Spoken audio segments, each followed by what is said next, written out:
Hello, hi friends, my name is Lima and welcome back to our show Scene and Scene. You know what time it is? We are Notify Media and we are here to notify you. So, the master of content, how are you? I'm good, Chachiro. How have you been? This day. How has been your weekend? The weekend was just myself. Was it wacky? Was it massive? Was it lit? Were you lit? It was marvelous. Bangamba chewaliko. Wow, bichi byoyogera.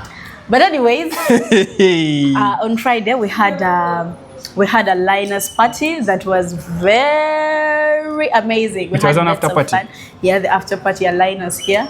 You know, here it is just of the other big event. For me, I missed the other big event. Number one. Wangamba te wali ebya. Wali. Na ino kujja producer ya sigo kunyumirwa naye. Nagamba sav. Nawe namulaba. Aliat. Ngali mu nkubo alieno waye tukoze tutya bajja kukolera ekintu ku baana b'abaana. Bebali ebisava. But anyways, the weekend was very nice. We had several events. We had the coffee marathon. We had POTEA closing. Yakwama ku 24th. Yeah. And what about the event on the other day that side of in the US? Yeah, to Egaite. Oh. Conversion. They were celebrating 25 years. That was their silver jubilee, and it has been a massive.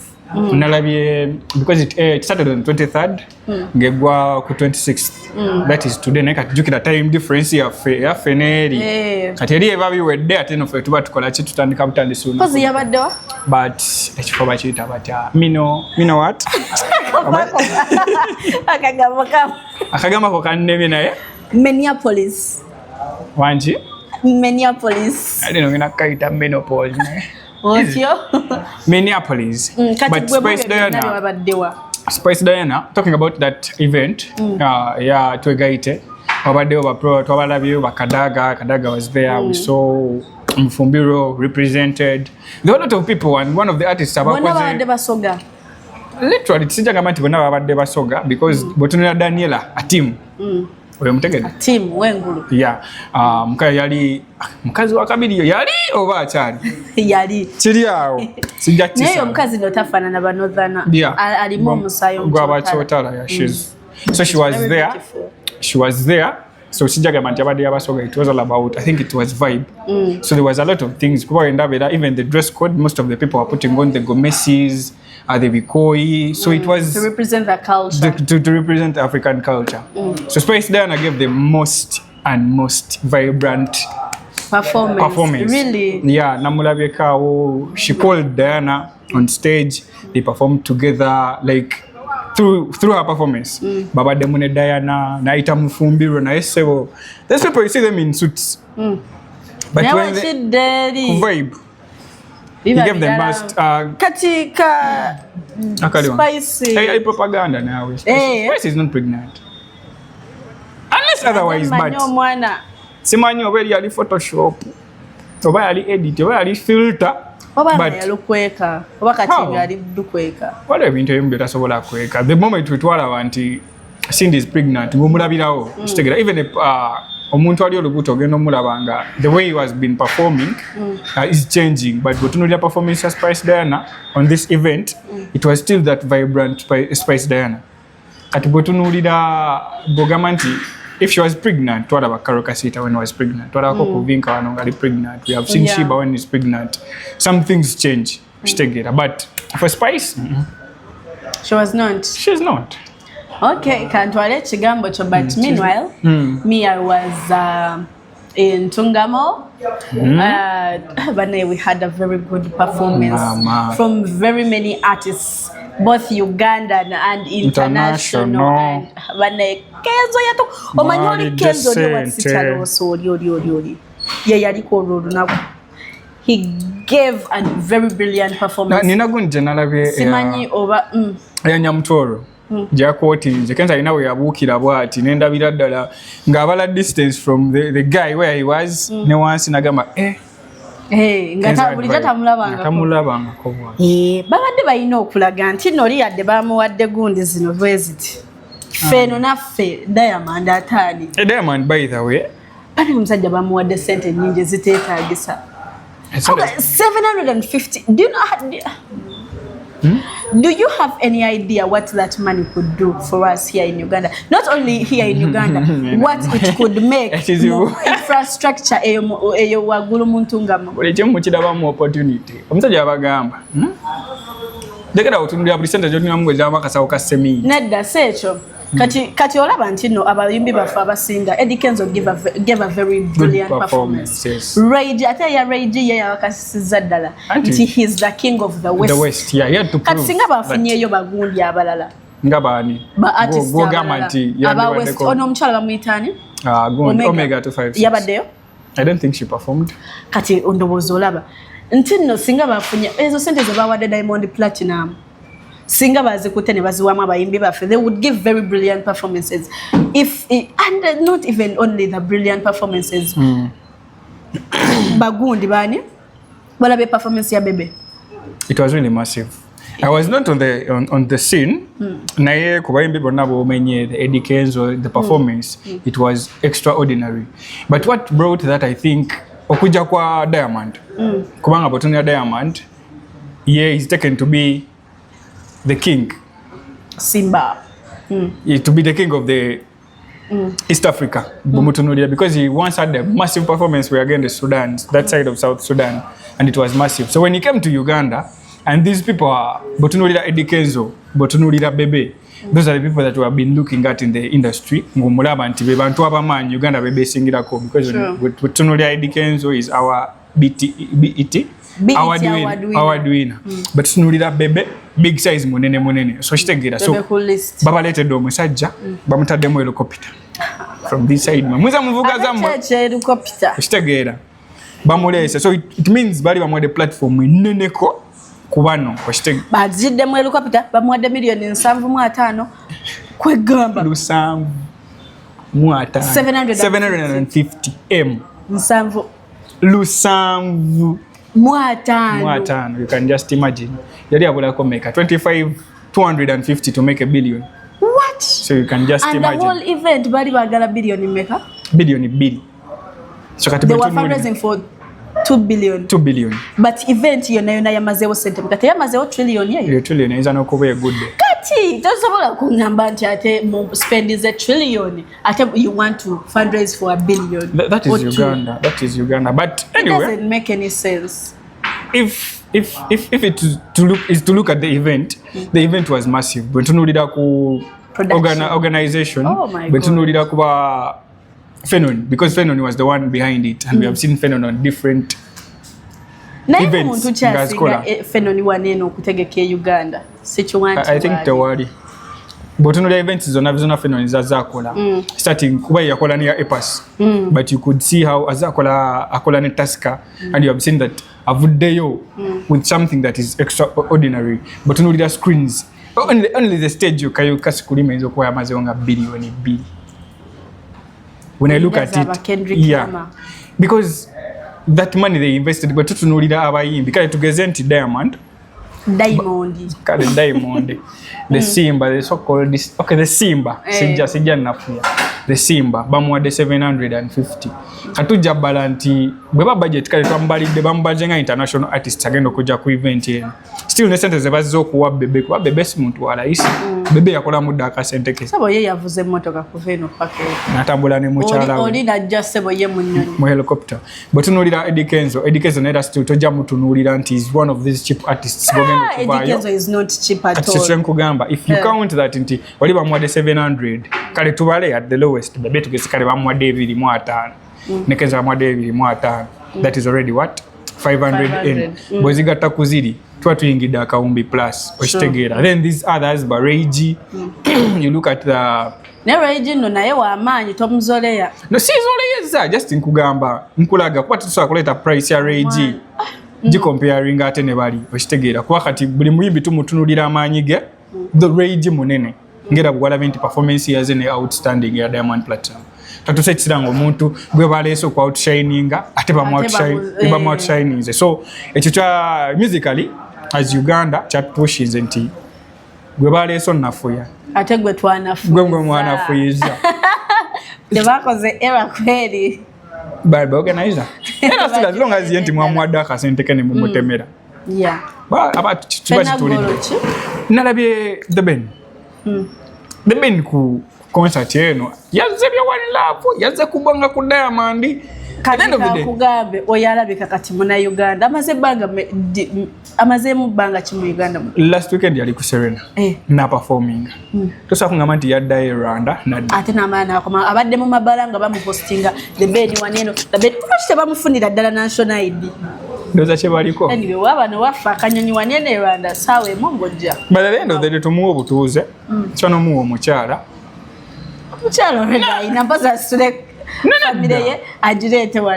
Uganda, but to know that live around the other this church marriage of ours. To know ATR. Ncho mukanja asobola okubeera n'aba. Tulina ne Muslim. Otyo. So mukyala no muna Uganda bwasi. What so akungamba is a man. He has been in Uganda and he has been sleeping alone. Naye. He also came through. Ele teyaliyo kumanya. No, he came through to the event. Yaliyo about the coffee marathon. But big up to the organizers. They did a very good job. It was very nice. Very many people should cop up. But you know, the event organizers, Babajo, Abitex. What hits my mind? Urachi, Balamete Bamade Chivolo Chino. Banafuyiza munno kubanga balamu abadde muntu abo wa kukido kati yabivamu nenga kyategeke but his business kwa bantu nulira bongama nti feno ali busy kati bw'omuteeka mu ekyo duties ezimu zisobola obeera shadowed ate ali busy naye ate nga tumula ategeka ebyagundi ate ebyo bintu bya wano wano naye kati ebiri supreme biri eri ebyaba abatasobola teyetaagisa bibeeramu ebirimu ba Diamond ebirimu ba Diamond. Lenga all in all the event was successful though when you look at this yabadde targeting about coffee let me say the coffee community, coffee industry. When you look at the farmers, when you look at the people in the market, so when I look at this entire event ndaba omulimi wa wansi oba omulimi w'emmwanyi. What I failed to figure out is what was this person benefiting. It had Gundi. Olaba, they had an empowerment program for the women that grow coffee in Tongamo. So I think there is a way they benefited, not only being given money, not only being given seeds, but also jobs. That thing is being put in money. Abantu abagenda okubeera n'emirimu bagenda vaawo era eyo ba coffee farmers. So that means these people are bringing up a positive impact, and they're going to be because when I just look at the money, it's about a demo. And according to the historians, they put the sentence about this thing of coffee to a point that there is a point they gave out money to go and teach people how to drink coffee. How would you? I know you're investing 750 M in an artist. If that money was put aside, over a gule machine, over a gule how do they call them, seedlings of coffee that you're going to give them to coffee farmers, or to get a good pesticides, they would look at things that are affecting coffee other than bringing entertainment in coffee. By the end of the day, omulimi ali wansi Diamond Platinum taina chagenda mugatako, and even the other fact ntino tayimba lulimi lwe, so there is no way wamukwatirako. So the main that money would have done something better. When you look at it, that money would have done something far better rather than being given to one person. Or else kale take away just send it to the mechiremera konti oba kale sente bichi zatulumye nnyo, but they would have given a platform to Ugandan artists abasobola, because when you look at this issue of the 750 Alantolix yavuddeyo nazogerako kukitegera, it was not really worth it. Nalabe bakatale and God also said something over the weekend. Bandi batutte nabo. Bwentunulira, we have artists wanene abasobola abandi batasobola kikuba to the maximum kukitegera. Gloria Buji bandi mututte. just mwagala. But I think bandi batwalidde Gloria bwedi ne bakiraba. Us as Uganda, we don't need to bring artists from outside on such events. So betugenda ku investing mu sente nyingi bwezityo. Tulina omwana waffe wano Joshua Baraka. Oh. He could. Abadde bamuteekamu akanyonyi. You international artist. See international artist gwe tulina wano e Kampala. See yeka. Kanzo naye international. But he's Joshua Baraka is the trending international artist. Yeah, agenda tuletera zi Grammy era big up to you Joshua Baraka. Yeah, I'm very impressed with his music. Joshua Baraka wali, Elijah Chitaka wali, you know, the people who would bring impact. Kuba most of the people abaddeyo sigamanti bagenze because it was free.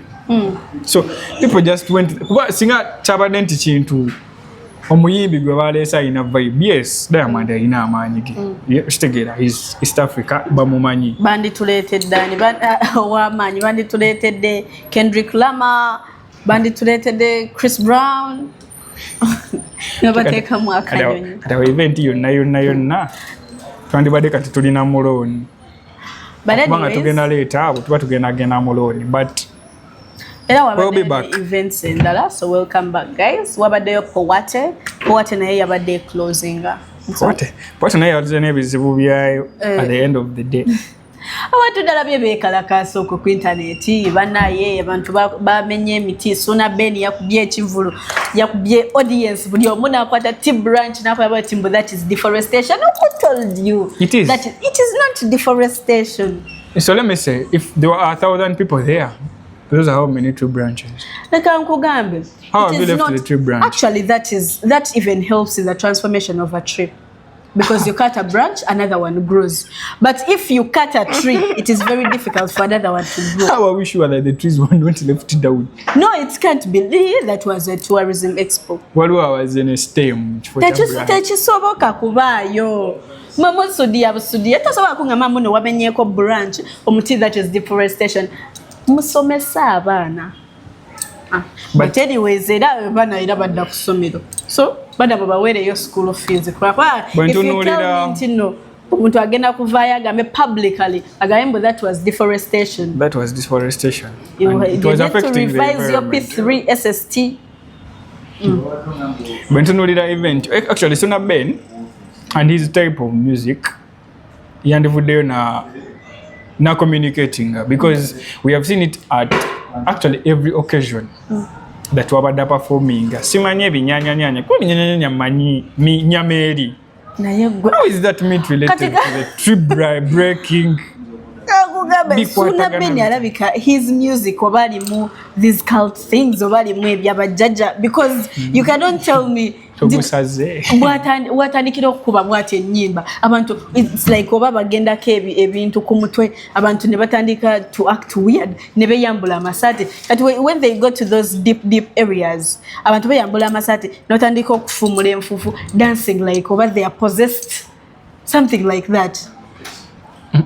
Him as a person aveera tunyonyole is this his art kuba tulaba artists abamu nga bajja ku stage agamba uba kyokutte okitegeera oli agamba wanika akatebe kati yabatuma amatabi ne bring the tree branch nkugambye ayina ye kyateeka mu music oba simanyi but byateeka mu music bye birinya abantu ne bagenda ne bajjayo emiti. It's like oba tradition, it's like oba kintu kyawe kye babeera bakola kino they put bakyogere nga kirinako obukaka bajja bekubuuza. They just be enjoying the vibes, so they get possessed and get T-Branches. But when you look at it, China degrading environment. Nze sijja kulimba kuba omuntu omunga nti abadde abantu 100 and at the end of the day if it was one tree tosobola kunga nti that tree is still standing. Hasn't one tree. You can't pull all those branches from one tree. Okay, 2 or 3 or 4. Still Chibate just it is not as long as you've not cut the tree Chibate as long as you've not cut the tree that is not deforestation. It is what? It is actually reforming the tree. Zembabulide. So if you think they musomesa abana wewe etago kusomesa kwa kwa tosobola kungamba mbu cutting a tree branch is deforestation. How? No, wow, we sure anti gine emiti gye bajjeko amatabi gyabadde mito. kati that branch gusobola bela neyo branch nene bwetyo Sona Beni tujja kunonya ku Sona Beni atonyonyole what is the essence, what is the tree branch in the art of his music achikola atya. But there were other artists aba performing. We saw Winnie Nwaji. It was Fire Baby yachikubidde ddala on that POTEA. Twalabyeko ne the former Blue Threes. Simanyi abakiyita ba Blue Three. But twalabye Cindy, Lilian Mbabazi, Jackie Chan was actually gave the very, very, very, very awesome and vibrant performance. Amongst the three, nti yabadde abuze over the stuff ebya medical drugs, bichi. But when she came back in the industry, she came back and started giving that vibe. So ate wano bamuwadde kubanga she had taken long without being on stage. So very many people thought, wow, stage performance yes, she was preparing something for you guys. They gave a very brilliant vocals cappella. Was it a cappella? They gave a very you people mwalite mujja kumpona because just know I would even have a collab with Beyonce. Ngoyimbachi. Nyimba chi? Kale anti kati yagala zalawa nsobola kuyimba. Sina nyimba ze nsobola kuyimba. Kale oli muyimbi sizalaye. International artist singer, that is my name. POTEA. But I think when tunulira POTEA, this is a very good event showcasing and selling out Uganda and the tourism industry to the outside world, because very many people came through and they were allowed to call center. People were buying crafts. There were Ugandan cuisines. Abantu abadde batunda emmere y'abana Uganda. Okay, it was a very good event. Nate mwagitadde wa planned kid. Munyonyo. Bandi gitadde wano buli omu asobola okwaccessing. Ewa, odaga bagiteka mocha. Ewane ruguge badde ki. Tewagenda. But it limited a lot of people that actually would have been there to learn a thing or not everyone was supposed to be there. Some people were supposed to watch it. Learn to watch things from your TV, learn to watch some things from your phone. You don't have to be going to every event.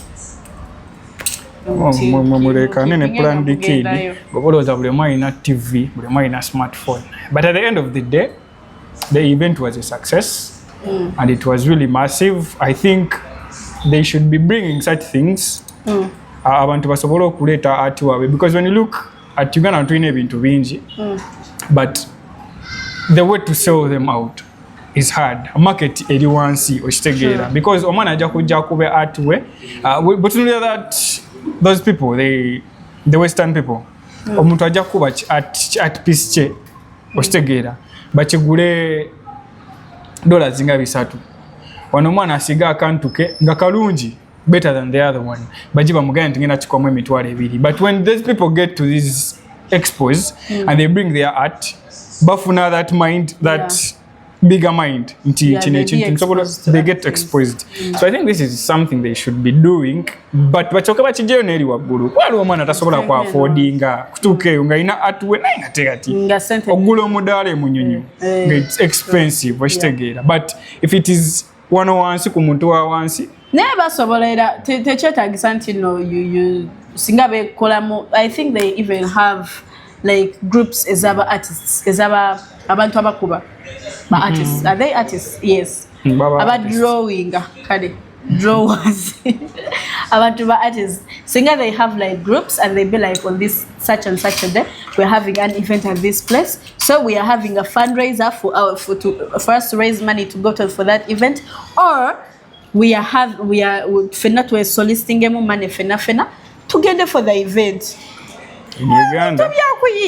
So if you be there and by not taking a chuvuluansi, you will not see there. The kind of people, the kind of customers you will get, it are those people that cannot afford your pictures. I think you value them high.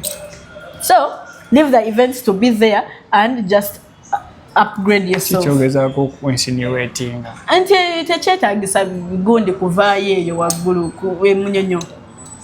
Tekyetaagisa. So basigale nga wakaba bamutundira ku low prices. Nedda.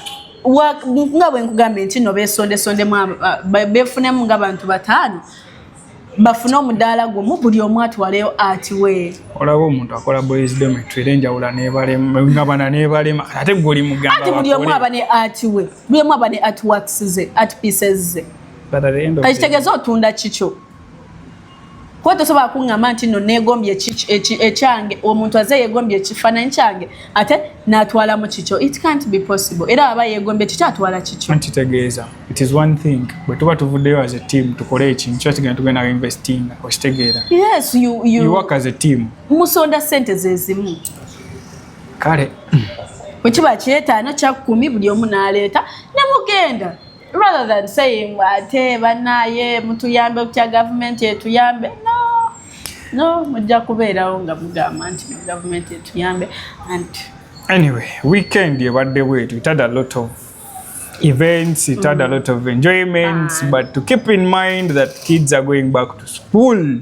Era mukirabyemu mutya muzinywe mukube pate mutuuke wali mukole era ate mutandika okuba amavivi ate HM ate olaba ate UC ate omwana ono salary week kati nno kokirabe ate nno geno tuka ku salary week nga tusigaza wadde n'ekikumi salary watuuka bwoti omwana alina ogenda ku ssomero olina okuteekayo renti olina okubagulira ebyo banaye ekiri mu supermarkets. If you go to supermarkets me I was there at Carrefour owulira gyagula ebintu tumanyi kikuubo.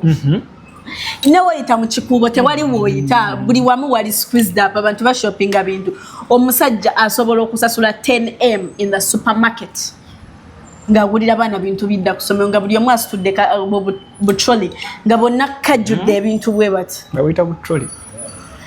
Kino ekyana kyagala okunjokyesa.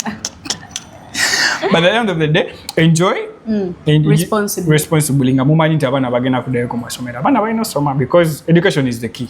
At the end of the day, ate era ne ku ssomero bajja kugamba if education is expensive, it's ignorance. So bw'oba ozinywa, bw'oba ozipendinga mu bbaala, bw'oba oziteeka wonna w'oziteeka, manya nti eno wiiki gye tulimu eno ya HM ate ssente next week. So let's avoid that and we educate the kids in time. Talking about the kids, nina story eyabaddewo that was yesterday. Abaana abadde bagenda ku trip. So and actually one died. Babade bamwita Adam, so rest in peace Bambi. And these people have been organizing these trips. Yabade ya Mr. Hugs nayo. Yeah, Mr. Hugs Uganda. They were going that side of Masaka. Naye nga bw'olaba how they were seated. Producer agenda tuwa ku video za motoka abaana ng'ejja babadde batambulamu and it lets it flash back to the parents. Omwana agenda okitegeera first of all agenda nani to agenda wa, but these were adults. Omwana takola maaso g'abakadde you know bonga bw'otunuulira kati bagenda muziika mu space bagenda muzayo waka. So tuleme kigamba nti omwana akuze takyabeera waka oba okitegeera oba ali campus oba ali hostel. Abaana nga beewagula nga beewagula n'ave waka tolaba ba young mothers abaana beewagula n'ave waka naga nze ngenda kufumbirwa ngenda kukola kino, but keep in mind you know at the end of the day those things that you do have consequences. Ebyo bye mubeera ku trip nga mutudde waggulu ku mmotoka that bali mu drone omanyiza we drone wedduka speed otudde waggulu mu mmotoka waggulu on top of the car. Toina seat belt, toina kuteko. I'm telling you nti wagulu tewali seat belt or enziji good any small mistake like this mwena sweet omwana yafudde tewabadde wagulu ku motoka. Yeah. One died, 6 are very in critical condition. Yeah. Maybe I think it is according to parenting. I will take that back. When you are better ebintu ebijja and parents don't give it time. There are some programs that are there to groom these children. There are programs like The Man in Me. Ina impact jeteka mwana. Okitegeera. Nti omwana ono akula nga balina ekintu kye bamutaddemu ye ng'omuntu. Ne kati abaana bano bakuze muwawa. He has no vision. He has no ambition in life, because you can't tell me a normal person you can just go and sit at the top. Ate kisinga n'okunuma that the traffic police stopped these kids But they continued. And still never baleka, they continued in the same way they were. So also at the police via to report what was the instance. But again, ngabo government charity, like charity, all that brings us back to homes and where we grew up from. Charity begins at home. Olaba nchenku government abana bewagula. Gwe mu trips zaffe ze twakolanga nga tukyali mu ssomero. Walabako abali batudde waggulu ku mmotoka.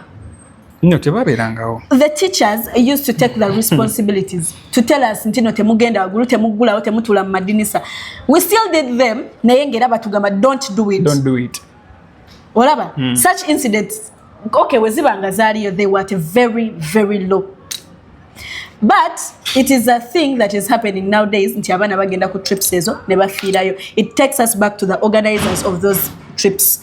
Chirachi organizing a trip eno nga toyina safe gears ogenda kuwa bana toyina safety measures otaddewo toyina kintu kyotaddewo even these boat cruises abantu bagenda ku boat cruise nga tebayina life jackets. Bwentunuulira organize of the trip kati kankubulire kino at times nti abantu bategeka ebivulu but buli omu aba ne mindset ye okitegeera nze nja kuorganizinga mbagambe that we are going to travel by bus okitegeera organizer no teyabadde nayo no ngati nkubulira we are going to organize or we are going to travel by bus omwana ajja akugambe nti nze nedda nze bus njagala egende ng'omulyango muki mugule at the end of the day for me I want bavubuka bafujo I'm here to make money okitegeera sijja kukayana na client mugambe okay do what you want to do.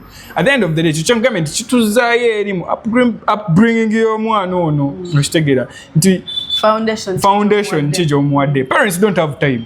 Chicho nkugambe parents no longer have time nti agenda tuuza omwana amugambe kino chicho kyenkuleetedde nti there are programs that are up there to educate these kids, to groom these kids on behalf of the parents. Just nti babi ignoringa ne babirabanga ebyamalala onagamba ati kati man in me ate omwana mutwaleeyo ate ntekemu sente ate biki but you don't know in the wrong run you're actually investing in your child. Kubona omwana bamujja at this lower stage nga bamulaga nti you have purpose okitegeera you have to do this you don't have to do this ne bwana tuka kwa that later stage ajja tuulamu alowooze naye agambe is what I'm doing right okitegeera chikola but then at the back of their mind they be like is this really the right thing to do? Yeah. Ne kati ekitaliiwo but still Uganda police yandivude yafulumiza ekiwandiiko but it has not come out to talk about that part where the traffic stopped these kids and later on tulaba dakika zabadde nga 5 then ne babata ne bagenda in the same manner. So I don't know how China kyekindagate kyesagala kwogera nti wabaddewo okulya kidogo abaddewo okulya kubanga olaba omuntu abatalina permit muganda wange ne bamunyiga olunyiga kati about those new rules that they put there. What is the essence? I thought that answer no kola. Yes, that answer. Oh, by the way, let me tell you, my friend was coming from a bar, on the weekend.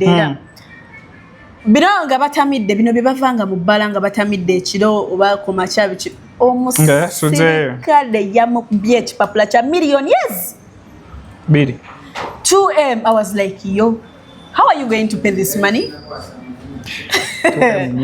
because yo it cannot be possible but anyways we should be safe but take all those safety measures so that they keep us safe but keeping up abantu babwe safe.